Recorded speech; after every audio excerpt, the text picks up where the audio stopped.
सुरेंद्र दून एक बार फिर से हरियाणा कैंपस यूट्यूब चैनल पर आप सभी का स्वागत करता हूं। उम्मीद है आप सभी स्वस्थ होंगे। अभी हाल फिलहाल एग्जाम हुआ है 7 तारीख को हरियाणा पुलिस का, जो कैंसिल हो गया है। उसमें आपने देखा होगा मोस्टली एनिमल हस्बेंड्री और एग्रीकल्चर से क्वेश्चंस आए हैं, लगभग 20 क्वेश्चंस आए हैं। तो आज उसी के बारे में बात करेंगे। लगातार हमारी सीरीज आएगी, लगभग 15 वीडियोज़ आएंगे पशुपालन और एग्रीकल्चर से रिलेटेड। आप लगातार डेली वीडियो देखें, डेली का डेली एक वीडियो आएगा आपके पास। आप अच्छे से नोट्स बनाएं, कंप्लीट पशुपालन और कंप्लीट कृषि, एनिमल हस्बेंड्री और एग्रीकल्चर कंप्लीट कराएंगे। तो आज आपकी पहली क्लास है किससे रिलेटेड? पशुपालन से रिलेटेड। किससे रिलेटेड है? पशुपालन से रिलेटेड। जैसे ही पशुपालन मैं कंप्लीट कराऊंगा उसके बाद आपकी कृषि स्टार्ट कर दी जाएगी। पशुपालन से रिलेटेड जो क्वेश्चन बनेगा, सबसे पहला क्वेश्चन बनेगा पशुगणना का। किसका है? पशुगणना। जैसे जनगणना होती है, जनगणना किससे रिलेटेड होती है? इंसानों से रिलेटेड। वो प्रत्येक 10 साल बाद करी जा है। पशुगणना कितने साल बाद करी जाएगी? 5 वर्ष बाद। कितने वर्ष बाद? 5 वर्ष बाद। अगर देखा जाए कि हिंदुस्तान में सबसे पहली गणना, पशुगणना, सबसे पहली पशुगणना कब करी गई थी? तो कब करी गई थी? 1919 ईस्वी में। कब करी गई थी? 1990 में सबसे पहली गणना करी गई। उसके बाद आज़ाद भारत की, आज़ाद भारत का मतलब जब हिंदुस्तान इंडिपेंडेंट हो गया था, आज़ाद भारत की पहली पशुगणना कब करी गई? 1951 ईस्वी में। कब करी गई? 1951 में। थर्ड क्वेश्चन जो इससे रिलेटेड बनेगा वो कौन सा बनेगा कि लेटेस्ट वर्तमान में कौन सी जनगणना करी गई है या पशुगणना करी गई है? तो पशुगणना कौन सी करी गई है? 20वीं पशुगणना। कौन सी? 20वीं। और कब करी गई है? इसका आंकड़ा सरकार ने डाला है कब? 10 दिसंबर 2019 को। कब डाला है? 10 दिसंबर 2019 को। इस आंकड़े में क्या डाला गया है कि जितनी भी पूरी दुनिया है उसमें सबसे ज़्यादा जो पशुधन पाया जा है, सबसे ज़्यादा पशुधन वो किस देश में पाया जा है? भारत में। किस देश में है? भारत में। आपको इसका नाम अच्छे से ध्यान में रखना है। आप जितनी भी पुरानी बुक्स पढ़ोगे उसमें मोस्टली में नाम मिलेगा ब्राज़ील। ब्राज़ील का जो आंकड़ा मिलेगा वो 2012 की जनगणना या पशुगणना के आधार पर है। किसके आधार पर? 2012 की पशुगणना। तो पुरानी बुक्स में जो भी आंकड़ा हो आप लेटेस्ट ध्यान में रखें। भारत का स्थान वर्तमान में कौन सा आ गया? पहला नंबर। और ब्राज़ील कहाँ चला गया है? अब सेकंड पोजीशन पे। तो दूसरा नाम किस देश का है? ब्राज़ील का। और जो थर्ड देश उस दुनिया में है वो कौन सा है? चीन। कौन सा देश है? चीन। तो सबसे पहला क्रम किसका? भारत, सेकंड किसका? ब्राज़ील, और थर्ड किसका? चीन। इसका जो मेन कारण है, पहले वाली बुक्स में जो पढ़ोगे ना आप, मोस्टली में पशुगणना में कौन था पहले नंबर पे? ब्राज़ील। लेकिन जब से बीजेपी सरकार आई, कौन सी सरकार? बीजेपी। आपने पता होगा गौ हत्या पर या गाय की हत्या पर क्या लगा दी गई है? रोक लगा दी गई। किसके बाद? 2014 के बाद। उसके बाद भारत लगातार कहाँ ट्रेंड करने जा रहा है? पहले स्थान पर। और ब्राज़ील का कौन सा स्थान हो गया? सेकंड, दूसरी पोजीशन। उसके बाद बात करें सबसे ज़्यादा जो पशुपालन से रिलेटेड जो क्वेश्चन आए हैं वो किससे आए हैं? मोस्टली जो क्वेश्चन बनेंगे वो बनेंगे किससे? गाय से। गाय के बाद किससे बनेंगे? भैंस से। भैंस के बाद किससे बनेंगे? बकरी से। और बकरी के बाद किससे बनेंगे? भेड़ से। अब भी आपने हरियाणा पुलिस में अगर ध्यान दिया हो तो मोस्टली लगभग 80% क्वेश्चन दो ही चीज़ों से थे, या तो गाय से थे या किससे थे? भैंस से थे। इस चीज़ का आपको ध्यान रखना है। तो सबसे बड़ा जो टॉपिक है गाय, भैंस, बकरी और भेड़। मोस्टली जो मोस्ट इंपॉर्टेंट है वो चारों ही नाम है। वैसे आगे आने वाले वीडियोज़ में मैं आपको और पशुओं के बारे में भी करवाऊंगा। इससे जो पहला क्वेश्चन हरियाणा पुलिस में आया वो कौन सा आया है कि गाय की प्रजाति बताएं या गाय का कुल बताएं। तो गाय का कुल कौन सा माना जा है? बोविडी। क्या नाम है? बोविडी। बोविडी किसको बोल रहे हैं? जो मुख्य तौर पे दोनों चीज़ों में काम आवे। पहले दूध में भी काम आओ, उसके बाद मीट में भी। ये चारों चीज़ें ऐसी हैं जो पहले दूध का उत्पादन करें, उसके बाद किस चीज़ का? मीट का उत्पादन करें हैं। और भेड़ का आपको पता होगा किसका उत्पादन करेगी? ऊन का भी उत्पादन करेगी। तो इन चारों का परिवार क्या माना जा है? बोविडी। न केवल गाय का, गाय के अलावा भैंस का, भैंस के अलावा बकरी का, और बकरी के अलावा किसका? भेड़ का। तो परिवार या कुल कुछ भी पूछे, या तो परिवार पूछे या क्या पूछेगा? कुल पूछेगा। क्या पूछेगा? कुल। तो ये दोनों ये क्या हैं? बोविडी। इतना मेरे ख्याल से आप ठीक ठाक से समझ पा रहे होंगे। इसके बाद जो अगली चीज़ आपको इससे रिलेटेड देखनी है वो किससे देखनी है? गाय से रिलेटेड। किससे रिलेटेड? गाय से रिलेटेड। तो सबसे पहला टॉपिक जो आज का टॉपिक आपका वो क्या है? गाय। गाय मुख्य तौर पर कितने प्रकार की बताई गई हैं? गाय मुख्य तौर पर 2 प्रकार की बताई गई। कितने प्रकार की? 2 प्रकार की। पहली गाय कौन सी हैं? स्वदेशी। कौन सी गाय हैं? स्वदेशी। और दूसरे नंबर पर कौन सी गाय हैं? विदेशी गाय। कौन सी गाय? विदेशी गाय। अब पहला क्वेश्चन इससे रिलेटेड बनाएगा कि स्वदेशी गाय में गुणसूत्रों की संख्या बताएं। गुणसूत्र का मतलब क्रोमोसोम्स। तो स्वदेशी गायों में गुणसूत्रों की संख्या कितनी बताई गई है? 58। कितनी? 58। और अगर विदेशी गाय में पूछा है कि गुणसूत्रों की संख्या बताएं तो कितनी है? 60। अगर 58 गुणसूत्र हैं तो अगर जोड़े पूछा तो कितने हो गए? 29। कितने जोड़े हो गए? 29। और अगर विदेशी में जोड़े पूछा गुणसूत्रों के तो कितने हो गए? 30 जोड़े। कितने जोड़े? 30 जोड़े। जो मेन डिफरेंस है स्वदेशी में और विदेशी में, तो पहला डिफरेंस तो गुणसूत्र का है, एक पेयर का कह लो। अगर क्रोमोसोम पूछा तो कितने? 2 पेयर, 1 और क्रोमोसोम कितने? 2। उसके बाद है इसका वैज्ञानिक नाम। जैसे यहाँ आपको क्या बताया गया है? परिवार बताया गया है। क्या बताया गया है? परिवार। जो चीज़ कैरोलस लिनियस ने स्टार्ट करी थी बायोलॉजी में, वही चीज़ मैं बता रहा हूँ। आप बायो में भी पढ़ पाओगे इन चीज़ों को। बोविडीन का परिवार है। और अगर इसका नाम पूछा जाए, और नाम कैसा? वैज्ञानिक नाम। कौन सा नाम? वैज्ञानिक नाम, जो बार बार आप पढ़ते होगे बायो की क्लासेस में।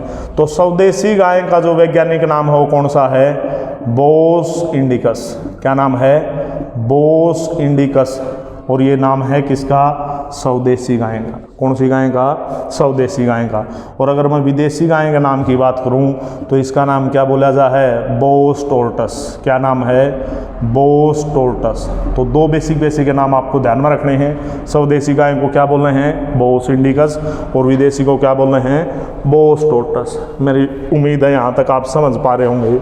उसके बाद आवा है नस्लों की बारी। किस चीज़ की बारी? नस्ल की। कितनी प्रकार की नस्ल हैं इस दुनिया में जो आपके एग्जाम में आ सके हैं? सबसे पहले आपको पढ़नी है कौन सी नस्लें? स्वदेशी नस्लें। स्वदेशी नस्लों में अगर मैं जिक्र करूं तो केवल हिंदुस्तान में कितनी प्रकार की नस्ल हैं गाय की? 50 प्रकार की। कितनी प्रकार की? 50 प्रकार की।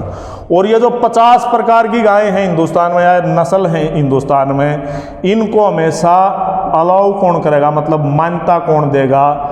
NBAGR। क्या नाम है?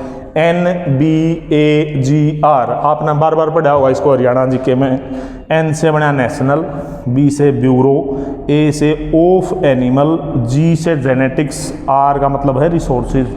मैं दोबारा बता दूं, आप अच्छे से नोट डाउन कर लो इसको अपनी कॉपी में।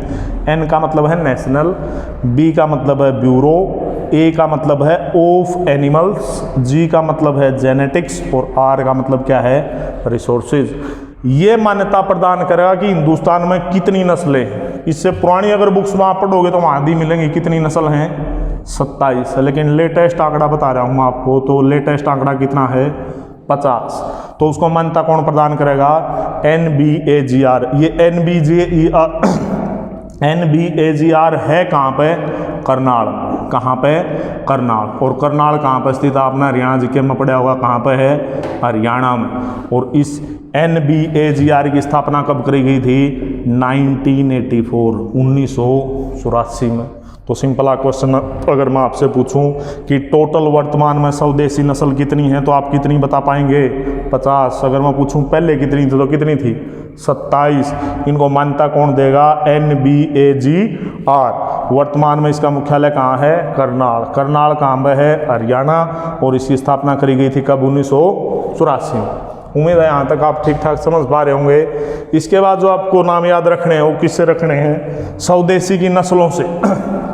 50 की 50 तो आपको नहीं पढ़नी, लेकिन फिर भी इम्पोर्टेंट 10-15 नाम आपको इससे जरूर ध्यान में रखने होंगे।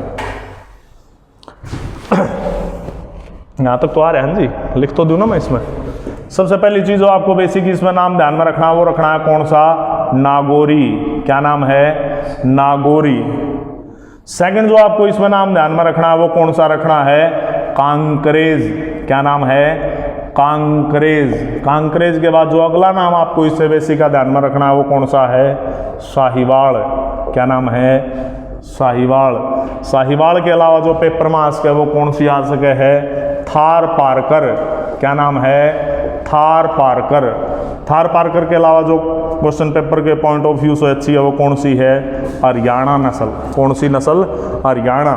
हरियाणा के बाद जो नस्ल पेपर में आस्क है वो कौन सी नस्ल है? राठी नस्ल। कौन सी नस्ल? राठी की नस्ल।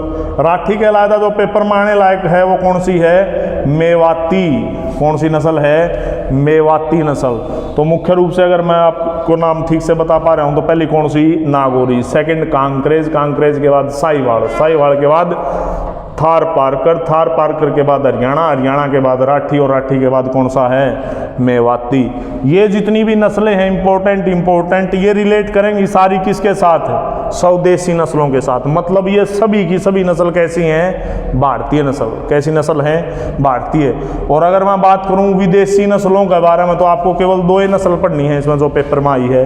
एक तो अब भी आ रही थी हरियाणा पुलिस के पेपर में कि निम्न में से कौन सी विदेशी नस्ल है? तो विदेशी कौन सी है? जर्सी। क्या नाम है? जर्सी। और सेकंड जो आपको इससे रिलेटेड ध्यान में रखनी है उसका नाम क्या है? HF। क्या नाम है? HF। तो विदेशी अगर आपको नस्ल पढ़नी है तो केवल दो नस्ल मोर देन स्पीशीएंट है। पहला जर्सी जिसकी उत्पत्ति फ्रांस से हुई और सेकंड कौन सी है? HF जिसकी उत्पत्ति कहाँ से हुई? पोलैंड से।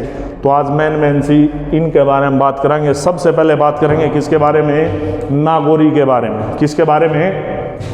नागौरी नस्ल के बारे में। इसी साइड लिख लो मैंने। सबसे पहले बात करेंगे नागौरी के बारे में। जैसा कि इसके नाम से भी पता लगा है नागौरी नस्ल। नागौरी का उत्पत्ति स्थल कहाँ होना चाहिए आपके अनुसार? नागौर। और नागौर कहाँ पे है? राजस्थान। और ख़ास बात क्या है नागौर की? पहले पंचायती चुनाव हुए थे। क्या हुए थे यहाँ पे?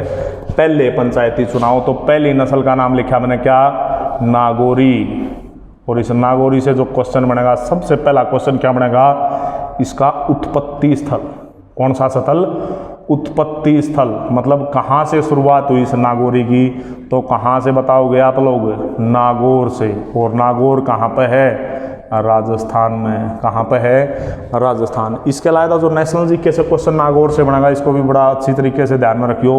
पहले पंचायती चुनाव हुए थे 2 अक्टूबर 1959 को। ये नेशनल जीके में आपने मनमान 100 बार क्वेश्चन देख रखा हो कि हिंदुस्तान में पहले पंचायती राज चुनाव कहाँ से शुरू हुए? नागौर। कब शुरू हुए? 2 अक्टूबर 1959 को। स्टार्ट किसने करे थे? पंडित जवाहरलाल नेहरू। किसने स्टार्ट करे थे? तत्कालीन प्रधानमंत्री पंडित जवाहरलाल नेहरू ने। सपना था एक इसका मोहन दास करमचंद गांधी का।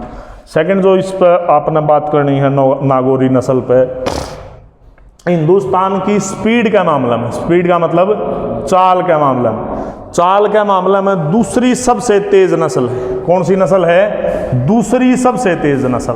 और सबसे पहली कौन सी मानी जा है? सबसे पहली नस्ल है कांकरेज। कौन सी है? कांकरेज। अगर कांकरेज आपको ऑप्शन में ना मिले तो ऑप्शन में कौन सा मिलेगा? नागौरी। लेकिन इस चीज को ध्यान में रखियो अगर दोनों ऑप्शन में है तो फिर पहला कौन सा होगा? कांकरेज। अगर कांकरेज ऑप्शन में नहीं तो कौन सा आ जाएगा? नागौरी। इसके अलावा जो इससे क्वेश्चन बनेगा हिंदुस्तान की भी और पूरे वर्ल्ड की भी सबसे लंबी नस्ल है। कैसी नस्ल है? सबसे लंबी। इस चीज को ध्यान में रखियो। भारी नहीं, लंबी। मतलब लेंथ बड़ी ज्यादा है इसकी। और सेकंड चीज मजबूत बहुत ज्यादा है। क्या है? मजबूत। और मजबूती का कारण क्या है? इसका फिजिकल स्ट्रक्चर। क्योंकि इसका फिजिकल स्ट्रक्चर है कैसा? पीठ इसकी सीधी है। कैसी है इसकी पीठ? सीधी है। और इसकी छाती कैसी है? छाती इसकी चौड़ी है। कैसी छाती है इसकी? चौड़ी। अगर आपने शेर की स्ट्रक्चर देखी हो ना, शेर की बॉडी की स्ट्रक्चर वो भी कैसी हो है? उसका सामने वाला हिस्सा ज़्यादा चौड़ा, पीछे वाला बीड़ा, और जो पीठ होगी उसकी वो क्या होगी? हमेशा समतल। मतलब बॉडी की स्ट्रक्चर लगभग इसकी किसके जैसी है? शेर के जैसी। इसीलिए हिंदुस्तान की सबसे मजबूत नस्ल मानी जाती है। इसके अलावा जो इससे क्वेश्चन बन सके है कृषि कार्यों के लिए। किसके लिए? कृषि कार्यों के लिए। बहुत इंपॉर्टेंट क्वेश्चन, आप इसको ध्यान में रखियो। कृषि कार्यों के लिए जो सबसे ज़्यादा यूज किए जाने वाले बैल हैं वो किसके हैं? नागौरी के। किसके हैं? नागौरी के। सबसे ज़्यादा जो कृषि में बैल यूज करे जाए ना वो यूज करे जाए कौन सी नस्ल के? नागौरी को। क्योंकि मैंने बताया ना कि सबसे ज़्यादा मजबूत नस्ल कौन सी मानी जाए? नागौरी। इसलिए जो खेती के काम है उसमें यूज करे जा हैं कौन से बैल, नागौरी बैल। तो ये कैसी नस्ल होगी, एक प्रकार से द्विकाजी। कैसी नस्ल होगी, द्विकाजी। द्विकाजी का मतलब जो दो कामों के लिए यूज करी जा। पहला काम इसका क्या है, दुग्ध देना, क्या देना, दुग्ध उत्पादन, और दूसरा क्या है, कृषि कार्य। तो जो गायें हैं वो दुग्ध का उत्पादन करें और जो बैल हैं वो हेल्प करें किसमें, कृषि में। इसी कारण इसको कैसी नस्ल बोला जाएगा, द्विकाजी। इसके अलावा जो लास्ट चीज़ आपको इससे ध्यान में रखनी है, अगर किसी नस्ल को खेत में ले जाया जाए और उससे काम कराया जाए तो एक कॉमन ही सेंस की बात है, उसकी दूध की मात्रा भी कम मिलेगी। क्या मिलेगी, कम। जो और हिंदुस्तान में जैसे मैंने और नस्ल बताई थी गायों की, उसकी अपेक्षा नागौरी क्या दिया करे, कम दूध उत्पादन करे। और दूध उत्पादन लगभग ये कितना करे है, 900 लीटर से लेके 1000 लीटर तक। कितना, 900 लीटर से 1000 लीटर। और हिंदुस्तान में आप जितनी भी स्वदेशी गायें पढ़ोगे ना, उसमें सबसे कम दूध का उत्पादन कौन सी करे है, नागौरी। कौन सी, नागौरी। उम्मीद आपको ये लेक्चर अच्छा लगा होगा। अगर आपको अच्छा लगा तो लाइक, शेयर और सब्सक्राइब करें। आप सभी का बहुत बहुत धन्यवाद। कितनी मिनट का बने।